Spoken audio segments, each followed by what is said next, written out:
प्रेरणा स्रोत के श्रोतागणों, आपका प्रेरणा स्रोत में बहुत बहुत स्वागत है। एजुकेशनल प्रेरणा स्रोत में हिंदी व्याकरण के पिछले चैप्टरों में हमने वर्ण, शब्द आदि के बारे में बात की थी। अब हम शब्दों के ही रचना के अनुसार उपसर्ग और प्रत्यय की बात करेंगे। बाद में हम उच्चारण स्थान की बात भी करेंगे। ध्यान से सुने। उपसर्ग का मतलब है पहले, शब्द से पहले कुछ जोड़ करके और नए शब्द जो बनते हैं, जैसे उप है, उपमंत्री, उपयोग, उपयुक्त, उप माने होता है छोटा, आदि शब्द बनते हैं। इसी प्रकार से जैसे ए है, ए का मतलब नहीं, जैसे अनादि, अज्ञान, अधर्म आदि, ये शब्द उपसर्ग कहलाते हैं, जो शब्दों से पहले लगा करके जोड़े जाते हैं। उनका मीनिंग अलग अलग निकलते हैं। इनको हम उपसर्ग कहते हैं। इसी प्रकार शब्दों के आगे जोड़ करके जो शब्द बनते हैं उनको हम प्रत्यय कहते हैं। जैसे ईया, तो बढ़िया शब्द बना, ये शब्द बाद में जुड़ा, ईया, बढ़िया। इसी प्रकार से आहट है, घुराना, चिल्लाहट, घबराहट। इसी प्रकार से आहट शब्द जोड़ करके नए शब्द बने हैं। और इसमें जैसे आ है, आई है, आई से बनेगा लड़ाई, लड़ना से, सुनना से सुनाई, पढ़ना से पढ़ाई आदि आई शब्द लगा करके ये शब्द बने हैं। जो शब्दों के पीछे जुड़ करके और नए शब्द बनते हैं उनको प्रत्यय कहते हैं। इस प्रकार से आज हमने थोड़ी सी बात की है कि उपसर्ग और प्रत्यय क्या होते हैं। अब हम बात करेंगे उच्चारण स्थान की। उच्चारण स्थान जो है, जैसे वर्ण बोले कैसे जाते हैं, तो जो बोले जाते हैं उसमें किस भाग का प्रयोग होता है उसका वर्णन हम करेंगे। जैसे सबसे पहले है कंठ से जो शब्द बोले जाते हैं, कंठ से ए, आ, विसर्ग, कवर्ग और है, ये शब्द कंठ से बोले जाते हैं। ये शब्द कंठ से बोले जाते हैं। और इसी प्रकार तालव, जिसको तालु कहते हैं, हमारी जीवा तालु से जुड़ती है। ई चवर्ग, ई चवर्ग, और ये और से, ये जुड़ करके ये शब्द ऐसे हैं जो कि वर्ण ऐसे हैं जो कि तालु से बोले जाते हैं। और मूर्धन्य से, मुख की छत ऊपर वाला जो मूर्ध है, टवर्ग, री और से, पै वाला से जो है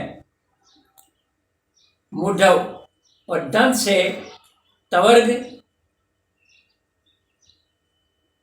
ले और से, ये शब्द दंत से बोले जाते हैं।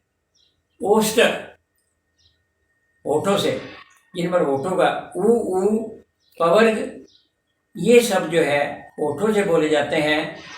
और नासिका, जिसमें नासिका काम आती है, अंग ये ये अणे ने मैं, इसमें नासिका काम आती है, 5वां अक्षर होता है प्राय ये। तो इस प्रकार से दंतोष्ठ, जिसमें दंत और ओष्ठ दोनों मिलते हैं, होठ और दांत, ये वह शब्द ऐसा है जिसमें होठ और दांत। और कंठोष्ठ में ओ औ, कंठ तालुओं में ए आई का प्रयोग होता है। इस प्रकार से हमने उच्चारण स्थानों के बारे में बात की, और अब हम कारक के बारे में बात करेंगे। जो कारक है, कारक जो रूप है, जो संज्ञा या सर्वनाम को मिलाने का काम करता है, कारक रूप कहलाता है।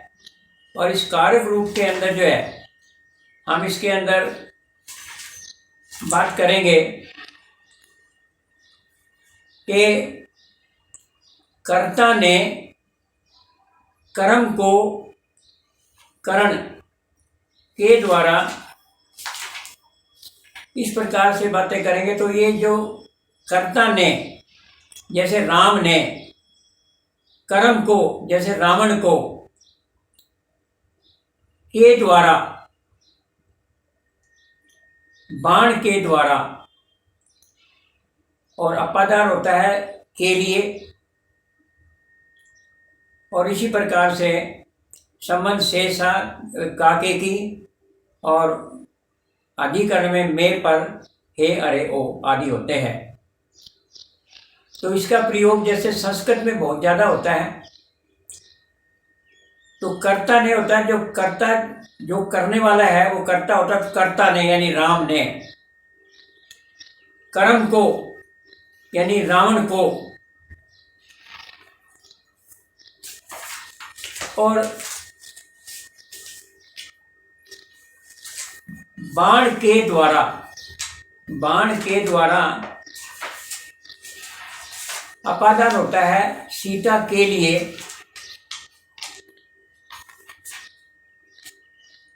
और